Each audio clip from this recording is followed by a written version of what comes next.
እሰይ ይላል ውይ ምን አይነት ጽድት ያለ ድሮን የደረሰን እላለሁ ከሳውዛምፕተን ገባር ለፖርትቬል ነበር የፈለግነው ፖርትቬል ለቸልሲ ተሰጥቷታል ቸልሲ ትለፍ ቸልሲ ለዋንጫ ነው የምፈልገው ከዛ ደስ የሚለው ከሁሉም የበለጠ ደግሞ ማን ሰሞኑ ይህቺ ዋንጫ ከኛ አታልፍም ምናምን 500 ሚሊዮን አውጥተ ኤፍኤ ካፕ ነው የምትበላው ሼባው ከጌታ ከማን ሲቲ ጋር ደርሰዋል ማን እኛ ማን እንዲያልፍ እንደምፈልግ እንገራችሁ ማን ሲቲ እንዲዳከም ጨዋታ እንዲበዛበት ግን ተታግለው እንዲያልፍ በቃ ፐርፌክት ማለት ይሄ ነው ከሊቨርፑል ጋር ሄደ ኢቲቲ ያለ ተከሻከሻለ ገባር ማን ሲቲን ካለፍ ይሄ ዋንጫ የኔ ነው ምናምን ብላ አውራ የዛኔ ምን ብዬ እነግርሃለሁ 500 ሚሊዮን ያወጣው ኤፍኤ ካፕ ለመብላት ነው ትባላለህ ማለት ገባር አይደል ለኛ ግን ማን እንደኛ መክፈል ጀመርን እንዴ በጣም ያወጡት ዘንድሮ በጣም ያወጡት በእኛ ቅጥር ሱር ገብቷል ነው በቃ ገባር አይደል እንዴ ወሽራው እንዴ ሳውዛምፕተን ነው ወይና አንቀባራታለን ሳንጮት አራት ውስጥ ገባን ማለት ሳንጮት በቃ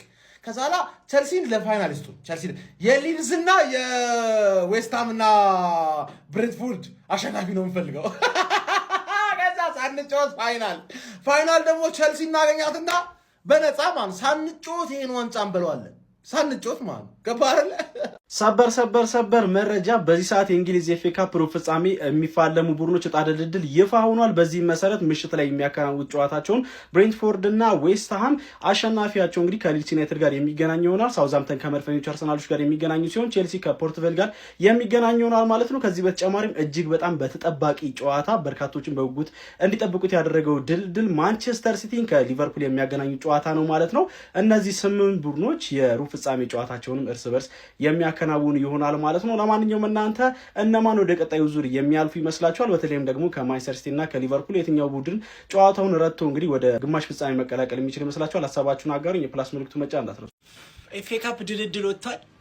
እኔ እኮ አርሰናል እድል ኤፍሲ ብየዋለሁ። እኔ አርሰናልን እድል ኤፍሲ ምን አይነት እድለኛ ቡድን ከሳውዛምፕተን አዌይ ደርሶታል። ቼልሲም እድሉ ኤፍሲ ከፖርትቬል በሜዳው ደርሶታል። እኛስ ከኒውካስትል እዛ አፋግተው አሁን ደግሞ ከሊቨርፑል ደርሶናል። ቤት ችግር የለውም። ሊቨርፑልን ዘንድሮ ደርሶ መልስ ነው ሜዳቸው ላይም ሜዳችን ላይም 3-0 ሜዳቸው ላይ ወለላን። አሁን ደግሞ ደስ የሚለው ነገር በሜዳችን ነው የደረሰን። ቁጭ ብዬ በቲቪ እያየው ነበር። ይሄን ይመስላል እንግዲህ የኤፍኤ ካፕ ኳርተር ፋይናል ከ20 ምናምን ቀን በኋላ ኤፕሪል 4 እና 5 ቅዳሜና እሑድ ማለት ነው የሚደረጉ ይሆናሉ። እነዚህ ጨዋታዎች ምርጥ ነው። ችግር የለውም። እኛ እየታገልን ፋይናል እንደርሳለን። እነሱ ቀላል ጌም እያሸነፉ ይድረሱ እንበሏል። ቴሌግራምን መቀላቀል እንዳረሱ። የሚገርም ትኬቶች አሉ። በዋኔክስ እየተሰራ ነው ቀን በቀን ናሆም ፕሪዲክሽንስ ብላችሁ ጆይን በሉ። ፒስ ጀማው ምን አይነት ድልድል ነው የወጣው? እጅግ እድለኛ ነን ማለት እንችላለን። ጀማው ከሳውዛምፕተን ጋር አርሰናል ደረሰው። ከሳውዛምፕተን ጋር ከሚደው ውጭ ያደርጋል። ያው ሳውዛምፕተን እናጋድማታለን። ግን እጅግ ያስገረመኝ ድልድል ማለት ነው ማንቸስተር ሲቲ ከሊቨርፑል አልደረሰውም። እናንተ ከሁለቱ አንዱ ባይ ማለታችሁ ነው። ጀማው አለቀልሽ ነው ምንሽ። ሌላው እታች ብሬንትፎርድ እና የዌስትሃም አሸናፊ ከሊድስ ዩናይትድ ጋር ይገናኛል። ቼልሲ ከፖርትቬል ጋር ደርሶታል። እሱ ራሱ የሚገርም ድልድል ነው የደረሰው። ግን ሊቨርፑል እና ሲቲ አንጀቴን ነው የበላችሁኝ። የምሬን ነው የምላችሁ አንጀቴን ማለት ነው። ጀማው እንዴት አያችሁ ድልድሉን? እንኳን ደስ አላችሁ። እጅግ ቆንጆ የሆነ ድልድል ነው ያጋጠመን ከሳውዛምፕተን ጋር። ዘንድሮ እድል ራሱ ከኛ ጋር ነች። 4 ዋንጫ ለማሳካት ነው እየሄድን ያለ ነው። እድል ደግሞ እናንተ ካልበላችሁ ብላ እየገፋችን ነው። ምን አይነት ድልድል ነው ማለት 4 ውስጥ ገብተናል። ኤፍኤ ካፕ ቀጣይ ዙር ዕጣ ድልድል ይፋ ሆኗል እና ቼልሲ በሜዳው በስታንፎርድ ብሪጅ ማንን ይገጥማል? ፖርትቬልን ይገጥማል ማለት ነው። ምን አናልፍም ምናምን ወፍ ቆረጠኝ ፈለጠኝ አይሰራም። እኔ የዌምብሌይ ፋይናል ናፍቆኛል። የሀገር ውስጥ ዋንጫ ናፍቆኛል። እንዳልኩ ምንም ነገር አልፈልግም። ስታንፎርድ ብሪጅ ላይ ነው ጨዋታው። ገላግለ ነው ወደ 4 ማለፍ ማለት ነው። ማን ሲቲ እንግዲህ ባለፈው ኒውካስልን ነበር አልፎ የመጣው። አሁን ደግሞ ሊቨርፑልን የሚገጥም ይሆናል ማለት ነው። ያው አርሰናል ደግሞ ሳውዛምፕተንን በሳውዛምፕተን ሜዳ የሚገጥም ይሆናል። ሊድስ ዩናይትድ ዛሬ ብሬንትፎርድ እና ዌስትሃም አሸናፊ የሚገጥም ይሆናል። እኔ ሉን ዋንጫ ዌምብሌይ ላይ መሳም ፈልጋለሁ። የሀገር ውስጥ ዋንጫ ናፍቆኛል እንዳልኩ። አለቀ 4 ነጥብ። እሺ ጀማው የኤፍኤ ካፕ ድልድል ከወጣ በኋላ ማንን ጥሎ ሊያልፍ ይችላል? እንግዲህ በግማሽ ፍጻሜው ስማ ከማን ሊገናኝ ይችላል እስከ ፋይናል የሚለውን እንመልከት። ጀማው ፎሎ፣ ላይክ፣ ሼር፣ ኮፒ ሊንክ አድርጉ። ድልድሉን ያልሰሙ ደግሞ በጣም ብዙ አሉ። ሼር አድርጉላቸው። ይሄንን ይመስላል ድልድል ኦፊሻሊ ይሄ ውድድር ማለት ነው። በእኛ ቁጥጥሩ ዘንድሮ የመሆን እድሉ በጣም ከፍተኛ ነው። ጀምአው ከሳውዛምፕተን ደርሶናል። እሱን ጥለነው እንደምናልፍ ምንም ጥርጥር የለኝም። ቼልሲም እንደዛው አሸንፎ ይመጣል ብዬ እገምታለሁ። እዚህ ጋር ግን እጅግ ከባድ የሞት ሽረት ትግል የሚደረግበት ጨዋታ ነው የሚሆነው ጀምአው። ምክንያቱም ሊቨርፑል ዋንጫ የማሳካት እድል ካለው ሁለት አማራጭ አለው። አንድ ኤፍኤ ካፕ ነው፣ ሌላው ሻምፒዮንስ ሊግ ነው። ሁለቱ ላይ ደግሞ እጅግ በጣም ሲሪየስ ሆኖ እየተሳተፈ ይገኛልና ሲቲን እንደቀላል አይተውም ብዬ አስባለሁ።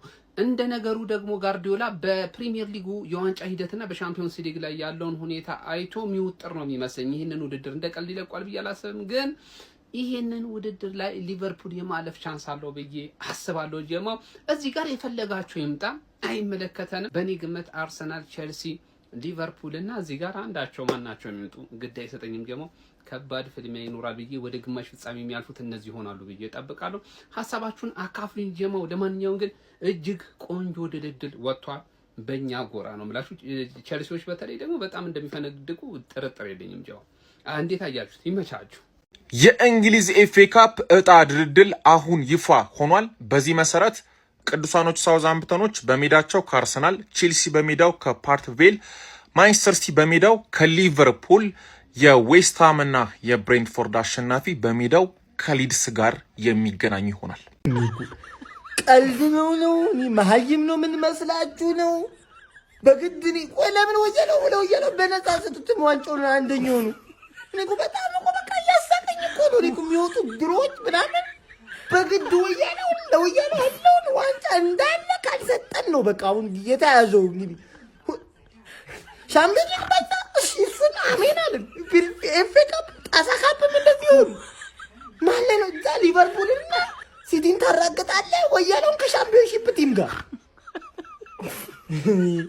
እኔ ምንም አልልም። እኔ ያስቃል። ይሄ በጣም ነው የሚያስቀው። ኤፍኤ ካፕ ድልድል እያየ ነው። ሳውዛምፕተንን ለጥልቄ ቀጥታ ወደ ዋንጫ ነው የምልህ። በቃ አሯሩጠዋለሁ ነው የምልህ። ፈላውና ሼማው እዛው ይራገጣሉ። እኔ በቃ ድልድሎቼ እንዳለ የሚጠሙ በቃ ዋንጫዎች ወደ እኔ ነው የሚሮጡት። እኔ የምላችሁ ፋሚሊ የዘንድሮን ሻምፒዮንስ ሊግ፣ ኤፍኤ ካፕ፣ ካራቦ ካፕ ነው እጣው የሚያወጣው አርሴን ቬንገር ነው እንዴ? ይሄው የደረሳቸውን ቲም አሁን ሳውዛምፕተን ይደርሳቸዋል። ሲቲ እኮ ሊቨርፑል ነው የደረሰው። ስቲል ምንድነው ይሄ ቬንገር እያወጣው ካልሆነ እንዴት ሊሆን ይችላል? ግን በጣም ምን እንደገረመኝ ታውቃላችሁ? ስቲል እንደዚህ ሆኖ ራሱ ዋንጫ አይበሉም። ምንም ዋንጫ አይበሉም በዚህ ዓመት።